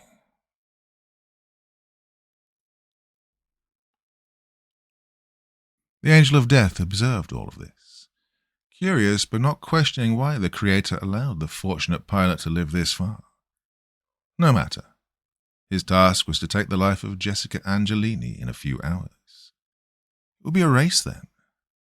Despite being a neutral spirit, neither good or bad, benevolent or malicious, the angel of death felt a small spark of excitement. Who would reach Jessica first? The angel or the Widowmaker? Dr. Domani Giovanni quickly picked up the phone when the commander of the Decima Mannu air base, the joint Italian-German air base located in Sardinia, called. Yes, Colonel Lombardo. This is Dr. Giovanni. Yes, good. The drug is on the way? Good. Please, sir, make all haste. Little Jessica Angelini is slipping from us. Her vital signs are getting weaker. Yes, sir, thank you. Please, hurry. You have my word, Dr. Giovanni, said Colonel Lombardo. Please tell the parents of that little girl that we're doing our very best. Have faith, we will get the medication there. Colonel Lombardi hung up the phone, taking stock of the new developments which might make his promise impossible to keep. The blizzard had subsided to freezing rain, but not before overtaxing the main power grid, which blacked out a fourth of the power on the island. The base was on emergency generator power, but it wasn't enough to power the runway lights. Worse, ice sheets had formed on the runway, and with the starfighters higher than normal landing speeds, an attempt to land under such conditions was only one step away from suicide. Under normal circumstances, the fighter would have been waved away to another suitable landing zone, but in this case, that was not an option. If the little girl was to have even a chance to live, that German pilot needed to put his aircraft down here, and it was Colonel Lombardi's duty to make that happen. It was just before dawn, too dark for the pilot to land visually, not under these weather conditions. Colonel Lombardi ordered every vehicle on the base, both military and civilian, to line up along the runway with headlights on bright in order to illuminate the runway. And to assist the 2 shovel trucks in clearing the runway, Colonel Lombardi ordered an all-hands-on-deck, all available personnel on base, to report to the runway with shovels. Because they didn't have the luxury of an American C-141 to clear the runway, the stalwart German and Italian airmen would have to try and do it by hand.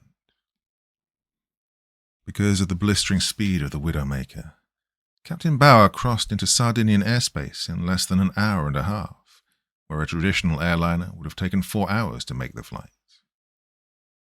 The tower at Decima Mannu Air Base informed him of the situation on the ground, the loss of power, the makeshift efforts to illuminate the runway, and finally the icy runway conditions which they were trying to clear. All of these were justifiable conditions for a pilot to turn back. Decima Mannu Air Base Tower told Captain Bauer that that was an option, as landing under these conditions in the Widowmaker was far, far from ideal. "I'm not married, Decima Mannu Tower," laughed Bauer nervously. Checking his watch, he said, "We have a little over 2 hours to save a life. I'll see you on the ground." As the starfighter descended into the cloud cover, the buffeting began again, though it was not as extreme as it was back in Germany. Emerging below the thick grey cloud bank, Bauer guided his fighter towards the airbase, straining his eyes to pick up the runway being illuminated by vehicle lights. Fortunately, the power was out, and after a while of desperate searching, Bauer could make out the dimly lit runway against an otherwise black background.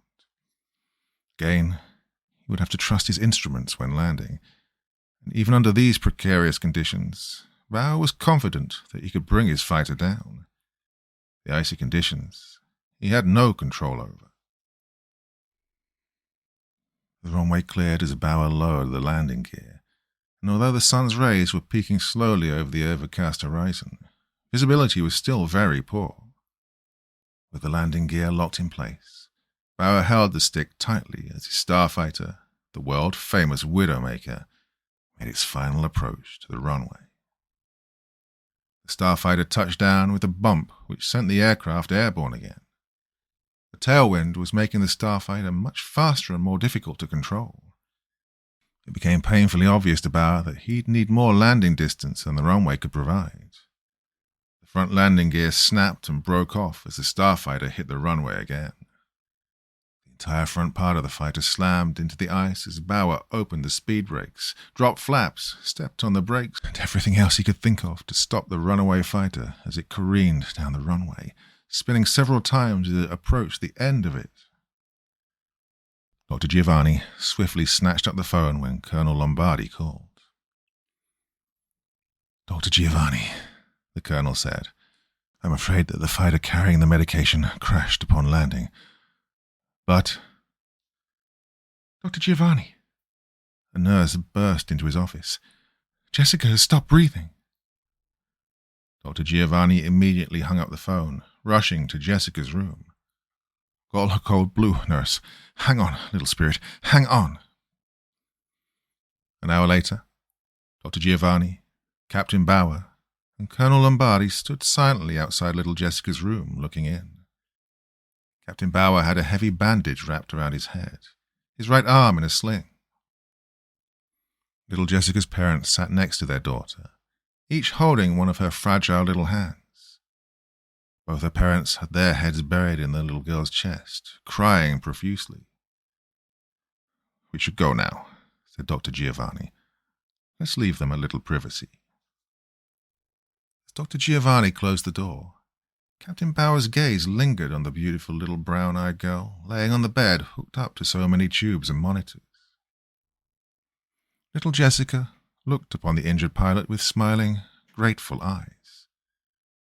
Though she still could not speak, she smiled as brightly as she could, Jessica's heart singing with joy that her parents were happy once more. The angel of death left that place, rising into the sky to continue his duties. He was neither angry nor upset that he'd lost the race.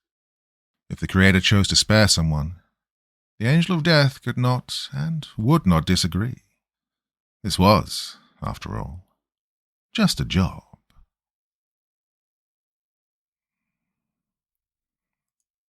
The Penance of Captain Silas Jacobson. This is likely the last thing anyone reading this needs to hear, but in the interest of posterity, we've had quite a rough go of it lately. The first realization that struck me in the pandemic's and subsequent shutdown's early stages was that I desperately needed a hobby. All the complaining over the years of not enough hours in a day had upset the cosmos, I suppose. The universe has called our bluff. The second realization is one I think many of us came to. Well, maybe realization isn't the right word in this sense. Reckoning is, I think, more appropriate. I'm in the unique situation of actually being able to watch the chaos engulfing the country I grew up in from above. My family and I live on a ridge in the Appalachian Mountains in west central Maryland. If I'd lived even 25 or 30 years ago, I'd be completely ignorant to the great unmasking taking place around me. Mother Nature has backed us into a corner, and rather than combining our strength to fight her back, we've abandoned dignity and decency in the name of tribalism and genuine hatred. The kind that only hundreds of years can cultivate. Regardless of where you stand politically, it is disheartening to say the least. For once I was happy to have grown up in the social desolation of the mountains. Aesthetically pleasing, I can see the appeal, especially if only staying at most a few weeks at a time. Many come to the mountains to feel soothed or to be at one with Mother Nature, whether it be during a rigorous 12-mile hike or a leisurely swim at the base of a small waterfall. But the longer you spend up here, and I'm talking years here, well, you learn that you're actually being lulled into a false sense of security. Every step you take is met with a crunch or a snap, one that alerts a truly remarkable number of fellow creatures to your presence. Rodents, deer, birds, bugs, you name it. It's got eyes on you. The landscape with jagged edges and rugged paths seems to go out of its way to keep us on our toes, more so than other dangerous environments. It's all a reminder that we are visitors and will be thrown out as such if we misbehave or disrespect our hosts. Hiking isn't a hobby out here. Hiking is all about exploring new places. Well, I knew the ridge and every forked path by the time I was a teenager. God knows I tried, but my wife has had to point out to me that eating is not a hobby either. The same went for drinking and smoking. Those were less funny conversations, but I'm glad she's looking out for me. I'm sure you're wondering why I'm still up here, if I don't care much for it. Many of you will understand this, and many of you will find it inconceivable, but there comes a time when your parents need your help more than you need theirs. It just doesn't usually happen in your late 20s. Oh, I hate to complain about it. I love them dearly. I mean, they didn't ask me to stay, but they didn't ask me to leave either. My father was recently diagnosed with Parkinson's disease. He's been retired for a few years, but my mother has very much a full-time job. Well, it worked all right for a few months after the diagnosis, but my wife and I eventually learned to see past the facade. We offered to break our lease in the Nova area and move into their basement. Oh, Dad took some convincing. Mum did not. Our plans, buying our first home, seeing the world once it's safe to, are on pause. And that's sad from time to time. You can't choose your family, which is why it's important to hold them close. They're irreplaceable. But I think I should be able to say that this isn't where I want us to be. My dad, retiring when he did, also had to learn the importance of a hobby. He's a Marine, once so, and, well, forever. A man so accustomed to and comforted by order learned the hard way that retirement and the empty hours it ushers in is a challenge in and of itself. Now, being a history buff is helpful. There isn't really a limit to what you can learn or read into. He took rather quickly to genealogy and made himself into quite the historical detective. He's managed to track our family back some 500 years, and done the same for extended family and even friends. He even published a few books, all using hundreds of pages of transcribed journals of combatants of the Civil War, a topic which has eternally fascinated him. It's a topic that's become increasingly difficult to discuss lately, for reasons we don't need to relitigate. My father is the smartest, most compassionate and caring man I've ever encountered, in any capacity, which is why his insistence in specifically telling the stories of long-gone Confederate soldiers has baffled and sometimes disappointed me. The way he explains it, you can tell it's at least coming from a place of goodwill. He always reminds me that those men in particular fought in a large sense because they had no other choice, and that many of them likely either detested the institution of slavery or had no thoughts on it at all. I suppose that makes a lot of sense. But I believe we need to be careful with our sympathy.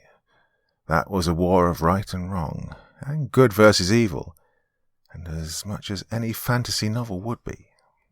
My way of reckoning with this is by doing what emotionally unavailable men of a certain age do best. Pretending it doesn't exist and drinking beer. Tried and true. But of course Dad's new affliction meant an end to that hobby. Writing and typing are no longer second nature to him.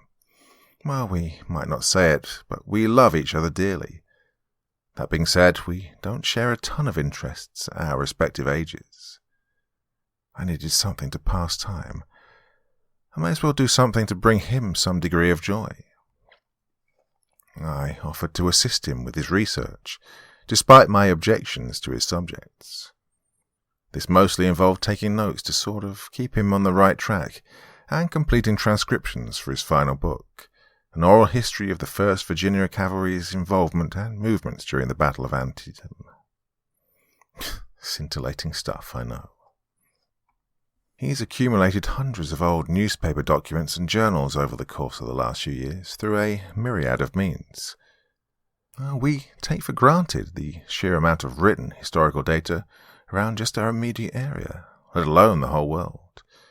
But to process all of it in one lifetime is unquestionably impossible, so many of us make no effort to even begin. I thought the objective thing to do would be simply starting with the first journal that caught my eye. I shuffled through a few stacks and found the winner. It was a truly unbelievably old journal. The pages had an amber tint, and they looked quite stiff, as did the faded black leather cover. Dust had settled into several layers atop the front of the journal, but not thick enough to cover what grabbed my attention. The top corner of the cover was missing, and in its absence appeared what looked to be the edge of a drawing on the first page. When I flipped the cover, I realized it wasn't a page attached to the book at all. It had been inserted there. The drawing was unsettling, even though I didn't really know what I was looking at. I think I do now. It wasn't something I would have expected to be in a book like this. It looked to be, a figure. The general shape of a human, save for the exaggerated length of its limbs and torso. The way it had been drawn, black graphite recklessly filling in the vague outline of the shape, it looked as though a toddler had been asked to draw a shadow, or perhaps asked to draw something they'd seen in a nightmare. I became anxious the longer I looked at it.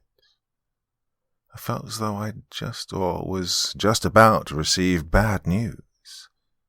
The feeling amplified when I noticed a single word, written in a sophisticated juxtaposition to the drawing. It looked like classic antebellum-era cursive handwriting. Well, cursive is not a strong suit of mine. The word was clearly, repent. I asked Dad how this had come into his possession, and if he knew anything of the drawing. "Oh, wow," he began incredulously. "Some bozo tried to pass it off to me at a round table meeting once.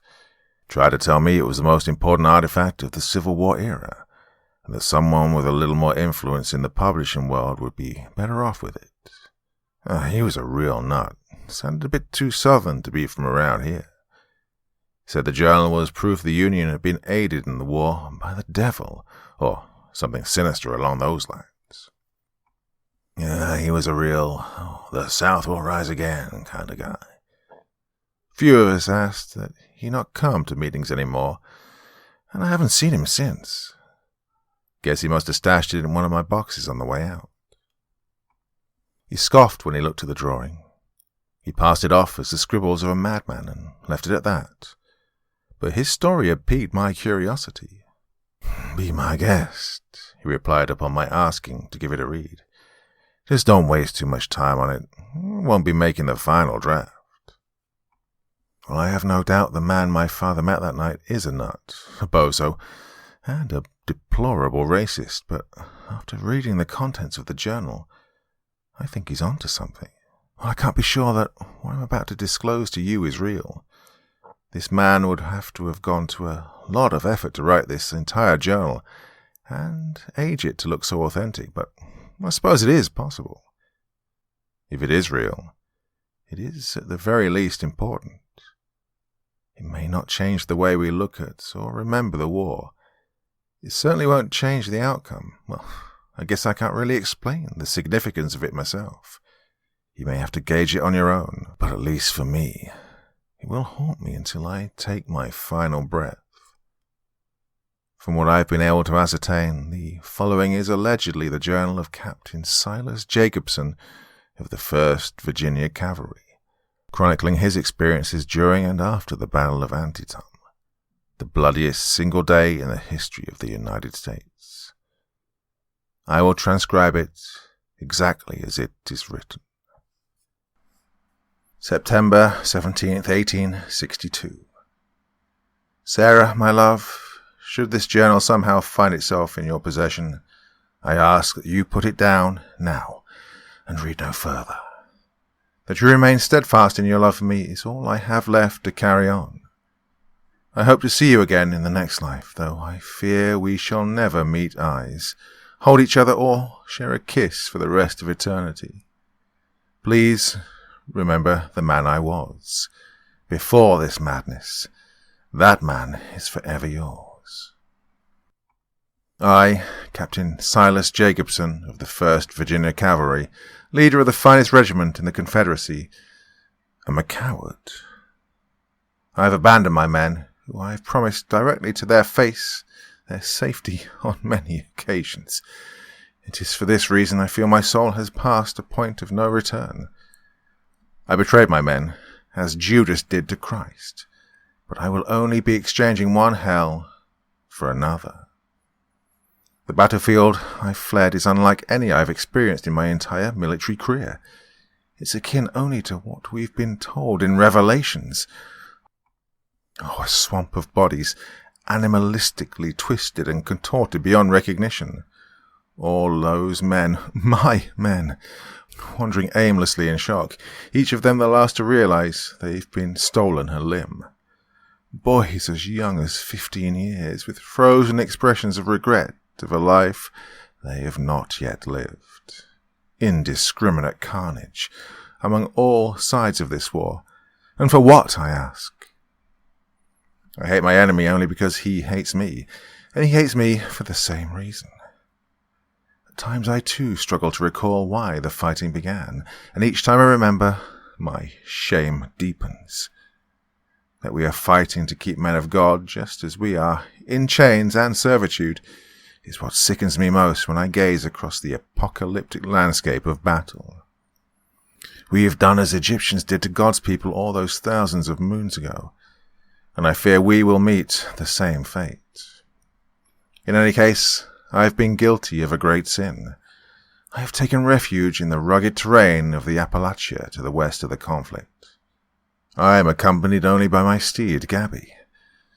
We've made it a considerable distance from the fighting in Antietam. It's only now, amidst the serene nature of God's creation, I am able to reflect upon my cowardice. If any of my men still live, they will be deserved of the justice my capture will bring. They will certainly be looking for me. I intend to return to the site of my betrayal, and hope to face the noose as a man who has repented his sin. I believe this will be my only salvation. September 18th, 1862. It seems the fatigue of battle has rendered me a bit disoriented. I have wandered the path I believe I arrived by from dawn to dusk, but feel as though I am exactly where I began this morning. The trees of the forest appear to stretch as far as an ocean. I have begun to announce my position in the hopes I may be intercepted by a passing regiment of either side.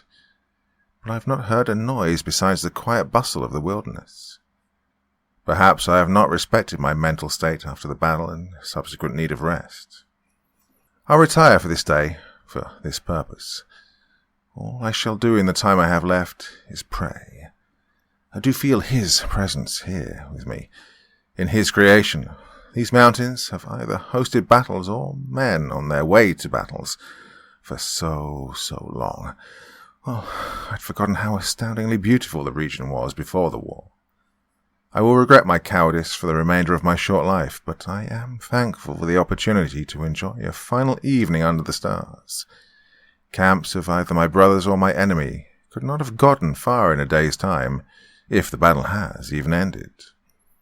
I'll find them tomorrow to face my judgment, as I was not able before. September 19th, 1862. I would not have earned my title of captain if not for my tracking skills. I have and will continue to call the Blue Ridge my home, and have never had an issue travelling paths previously untouched by man. But I, cannot find my way out of this wood. Gabby and I rode again from dusk till dawn, all in the direction I knew to be east. We must have travelled at least 50 miles of wilderness to no relief. She is tired. I am tired. The mountain is not to be underestimated. This evening I shall make note of the North Star. I must have become so disoriented the day prior that I have driven Gabby and I far deeper into Appalachia than I care to be. The woods are aware of my presence. I feel as though the eyes of each of God's creatures are fixated upon me, and my shame. My rations will only last a few days more, and while water is plentiful in creeks and streams, I worry dehydration will take effect soon, if it hasn't already. For a brief glimpse, only moments ago, I believed I experienced a hallucination of sorts. In the midst of the never-ending fauna surrounding me, a lone tree appeared to take on a deep black colour. Its appearance has me filled with an unease I have not been successful in shaking in the moment since. But I cannot locate the black tree at this time. I cannot determine whether my fear is of the tree itself or its proof of my impending madness in these woods. I pray this is my final night here. Evening of September 19th, 1862. The sun descended hours ago, but the stars have not appeared in their stead. It's as though a thick wool blanket has been silently and instantly unfurled across the sky. I will continue to monitor, but I fear I must prepare for a reality in which my sense of direction is rendered completely useless. September 20th, 1862. Madness is setting in. The North Star did not appear to me, as it did to the wise men that glorious evening, and I am left with no idea of where I am, or how I can leave it behind. Gabby is becoming restless, as though she knows what will happen if we do not find civilization soon. Perhaps I have no right to do this to her, given what I've done to my men. She didn't choose to flee. I did. If I am to save my soul, I am of the mind I must not allow Gabby to become victim to my poor judgment. September 22nd, 1862. I am left with one thought. One explanation after the trials of my last hours as to my inability to escape these woods. I use the word trials, as this is what I have come to. I am not alone in these woods. Gabby is gone. I set her free. It was my hope that a selfless act such as this would end my suffering. I would finally be granted the peace of the grave should I repent my shame by sparing Gabby's life. But she accompanies me no longer, and I remain here. What's replaced her are continued visions of a lone, tall, absolute black tree, stalking me no matter how many miles I've travelled. It's with me. It moves with me. It sees me. I can feel its awareness of me, and it's deeply unsettling. Because of these visions and the endlessness of the wood, I believe I find myself in a sort of purgatory. I'm not met with the wails of millions of tortured souls, which is some saving grace. If I am in hell, where I know I belong, it is nothing that the Scriptures foretold. No, I am being tested. Faith is the only tether to reality that I retain. I must persevere. I must continue to repent. Freeing Gabby was not sacrifice enough. I will suffer as long as God wills it, if it is a means to his kingdom in the world beyond wherever I am now. September 27th, 1862. I believe, but cannot be sure, this is the 10th day of my trial. I cannot begin to imagine the amount of distance I feel as though I have travelled. I feel I've traversed enough land to cover the great state of Virginia dozens of times over. This is most certainly a trial, but I am no longer convinced it's a trial from God. My visions have not been of a tree, but of an entity. It is long, foreboding, and angry. It is as though a shadow of a man, the moment before the sun descends, has risen from the ground and taken physical form. I've tried to communicate with it. It will not respond, only stare. The entity has no features upon its dark face, including eyes, but I still feel its sharp gaze at all times. This is what has trapped me here. It is eternally 20 yards behind me in any direction. I've not eaten or drunk anything in 3 days. My stomach aches and my mouth and throat burn with dryness, but death will not greet me. I'm no longer certain I'm even alive, or if I exist in any sense. This thirst and hunger should have overtaken me long ago. I have not encountered a single living thing that I could gain some sustenance from. No rodents, no deer, no birds, not even a single ant has crossed my path since I last saw Gabby. Oh, I miss her dearly, but I'm hopeful she's not suffering the same fate I have. I hope she's not encountered the same or similar entity. It is evil. The feeling it instills in me is proof enough for me. Please, Lord, grant me mercy. I know what I've done, and I know I must suffer, but I need to know you can still hear me, that you can still see me. I need to know this entity is of your creation. I need to know I still walk in what is your domain. October 10th, 1862. Perhaps this is the fate that befalls cowards such as I. Banishment to a place that exists outside of God's reach. I do not know what else to make of this mountain. The entity no longer looks on from a distance. It lumbers over me, encompassing the entire direction of every move I make. I am unable to move towards it myself, unable to defend myself against it in any capacity, but it can get as close as it likes to me. Well, I believe it's begun to tease me. If I close my eyes, only for a moment, so as to embrace a darkness I can fully actually understand, then I am met with visions which fill me with a dread I cannot describe. I see who I believe to be my wife, but I can't be certain. I'm not sure I can recall her name. The joy her appearance brings me is instantly stolen from me by that evil. She's with the little girl, my little girl, and the girl's crying. Her mother is not. They're standing by a crudely put-together crucifix in the ground, and they are alone. I know this is my legacy. As soon as I begin to grow numb of what's become of my name, I am forced to bear witness to a vision of something far greater in scope. I return to a battlefield, a place where I feel a brief spark of comfort in its familiarity, before it's ripped away by violence and carnage on a scale I thought only possible in nightmares. The field stretches in 2 directions, as far as anyone can see. In the other 2 directions, the field ends before being engulfed by a perfect black void. In the field I see men brandishing weapons I have never encountered, weapons capable of evaporating their enemies in an instant, and collecting casualties at a rate I simply cannot fathom. Others are viciously stabbed, shot and gutted, but even these men continue to fight, as though they've not been so much as scratched. I feel the pain of each of their wounds as the violence dances around me. Lining the edges of the field, just before the void, are what look like families. They huddle around each other and look on in sheer horror, many of them shielding their children's eyes. They're black, white, brown, and any race in between, but the emotion on each of their faces is identical. I feel their pain as well, but it is a pain which no physical wound could bring. I feel that they have been made to watch this mess for an eternity. I cannot take these visions any longer. I've held out hope in my soul for so long.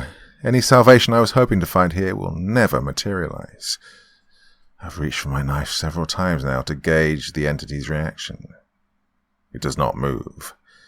I've held the knife in my hand, and still the entity remains. Upon completion of this entry, I shall take my own life. I hope this will be my final entry. October 15th, 1862. I cannot determine why I've been allowed to continue to write in the entity's presence. I believe I am being made to feel hopeful so that I can have it taken from me as it has every other part of me. The entity allowed me to believe for one beautiful second that I'd taken my final breath. I dug the blade into the base of my neck and drew it directly across my throat. I felt my blood run down my chest as I fell to the ground, and my vision began to fade. It was euphoric. My sight returned in full as an intense burning sensation consumed my throat. I looked up at the entity, which had manifested a crude impression of a hand at the end of its sinewy long arm. It gripped me by my throat as smoke billowed from my mouth. The entity was cauterizing where my knife had sliced. It will not let me die.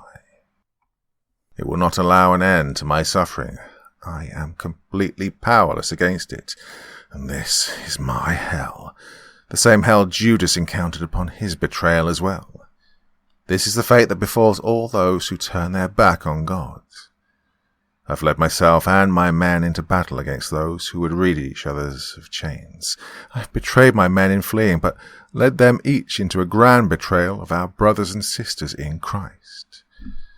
I'd pray that they not suffer the same fate, though I know it will never make it to God from this place.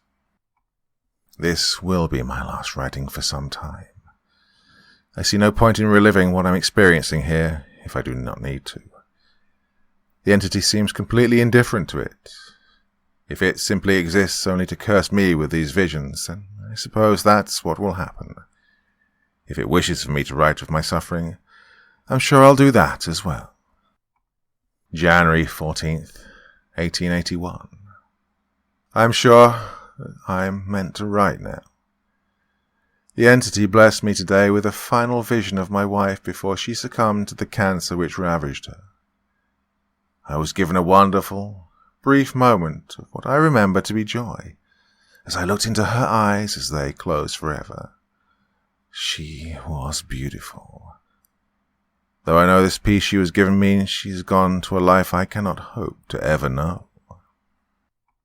March 11th, 1918. The entity has graced me with a new vision, a generous vision which allows me foreign feelings of love and joy, while punishing me in a way I only deserve. I returned to the battlefield and immediately met with the presence of my daughter, but she's an old, sharp-looking woman now. It is this moment I feel the swell of relief in my heart. She has grown, so she has lived. She lives ignorant of what happened to me. But my relief is soon terminated. The battle makes its presence known, though in this battle one man is forced to fight untold thousands of waves of enemy combatants. I can see my daughter again, but she is far more distraught than any previous soul to line the edges of this battlefield. She's wailing, a wail which reverberates up and down my spine, twisting each nerve along the way. I look back to the poor soul being brutalized in the field. He's young, no more than 16. His body is hit by molten hot lead in droves, but his body remains intact. He has a familiar, innocent face. This is my great-grandson. His life and his grandmother's are consumed by battle as mine was and remains. My shame has brought a price to their doorstep, all these decades later, yet still in that time I have not grown numb to pain as this. July 1st, 1936. A father never bothers to imagine the death and burial of their only child. But had I'm certain I would not have felt the joy and pride I felt today, as the entity allowed me to see my daughter lowered into and returned to the earth. Her interment could not have been more different from my own. Her death has been met with anguish, as mine was met with indifference. Scores of men and women and children of every age and every colour, all steadfast in their admiration for my daughter, my true legacy. It was the longest funeral I've ever witnessed. Dozens of attendees eager to give my daughter a memorable eulogy. I learned of her deeds which led to this reverence. She'd spent decades fighting in a manner far more effective than I ever could. She's laboured to build something truly meaningful out of the ruin of what I'd left behind, a world in which all of God's children can bask in His creation. I cannot truthfully remember what drove me to fight in the first place, a sense of duty most likely, but it was not with this world in mind. Oh, I do wonder if it was my shame that drove her to this life. For a moment, it doesn't feel like shame.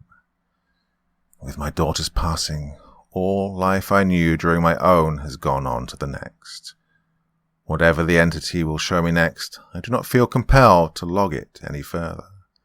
It stands over me still. The sun never rises above its visage. Perhaps in 100 years it will communicate with me. Perhaps in 200 years it will move away from me. Perhaps in a millennia I'll be freed of its limbotic state. But for now I can only assume my hope will be stolen away by visions I cannot imagine. But I will cherish this vision as long as I can remember. July 2nd, 1936. The darkness of the entity seeped into the sky around me until it had completely enveloped anything my gaze had graced. This was only moments after I'd set my journal to the ground. Before I could process fear, the void shattered in a thunderous clap which shook my whole being. The blackness evaporated, and I was greeted with something I had not seen in decades of this hell. I saw the edge of the wood. I could hear the rustling of leaves, or the chorus of the birds. I was sent into a state of shock by the earth's sudden wonder, and finally I was met with what I'd yearned for all these years, an unfamiliar hunger and thirst, one which caused me a pain I'd forgotten. I am dying. I grow weaker each second. I write now only because this record suddenly exists in a world which it may be read, and if it is, I beg you, burn it. It is my hope that my daughter is all that is ever remembered of me. It is with that peace I can finally enter the next life, and perhaps I will see her soon.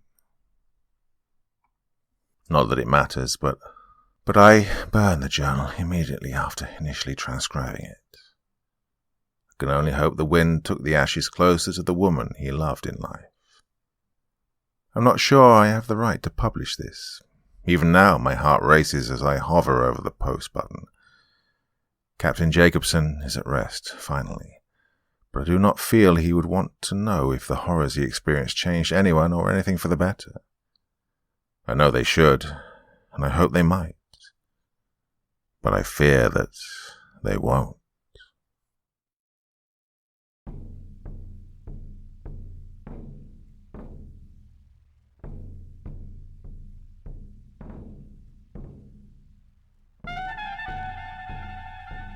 And so once again, we reach the end of tonight's podcast. My thanks as always to the authors of those wonderful stories, and to you for taking the time to listen. Now, I'd ask one small favour of you. Wherever you get your podcast from, please write a few nice words and leave a 5-star review, as it really helps the podcast. That's it for this week, but I'll be back again same time, same place, and I do so hope you'll join me once more. Until next time, sweet dreams and bye-bye.